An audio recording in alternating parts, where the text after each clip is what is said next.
My latest book, The LILLIPUTIANS, is actually a young adult book. In Australia we have a category which is theoretically for readers from 14 to 25, which this book would fall into that classification. But in a way it's read by children from 10 and upwards, really, up to 17.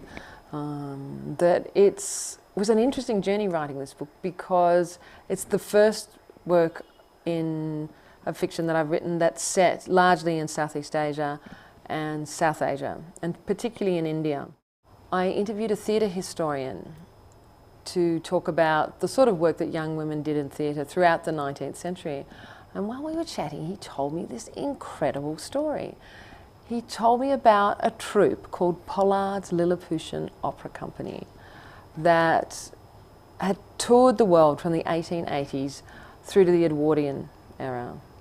And about one particular tour that this Lilliputian troupe did that brought them to India.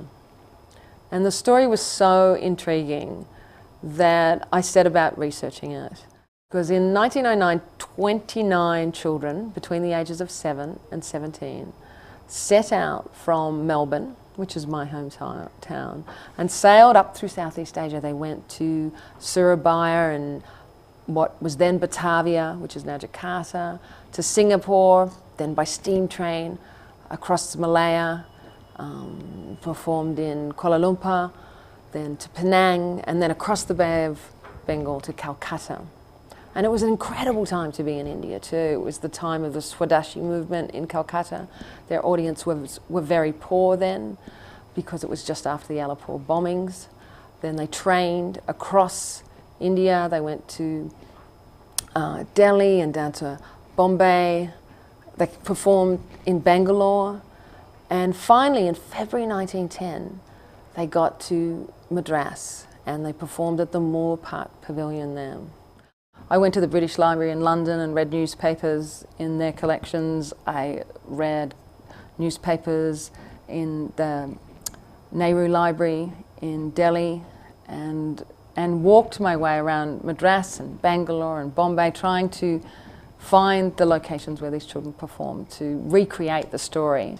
In 2007, I came to India as a literature resident at the University of Madras in South India and spent 3.5 months there researching the story of what happened to Pollard's Lilliputian Opera Company when they came to India in 1909. The principal characters in the book are 2 girls. The story is told from the point of view of a 13-year-old girl called Posy and a 15-year-old girl called Tilly.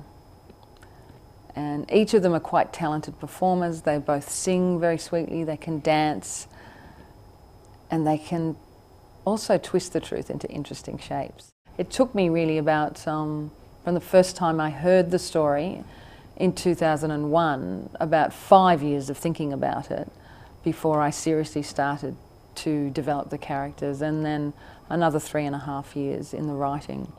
An earlier novel I wrote about 10 years ago called Zacconi's Magic Flying Fish was set in a travelling circus. So the themes of child performers are ones I'd looked at before.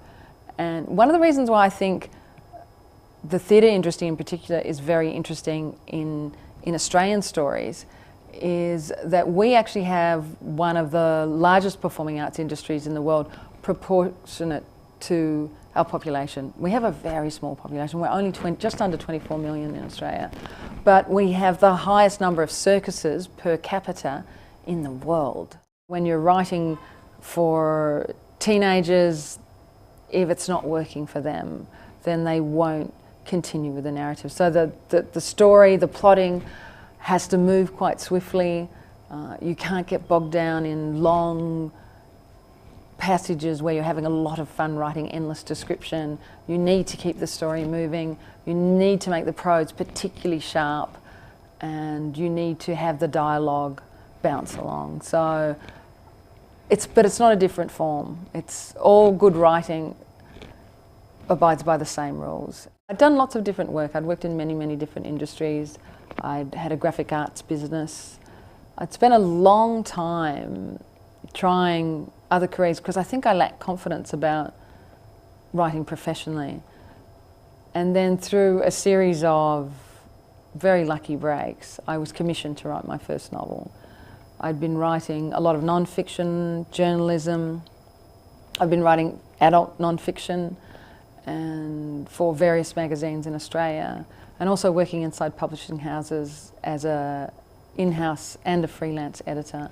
And I think those years of working in the industry were a great training ground for understanding how the form of the novel works.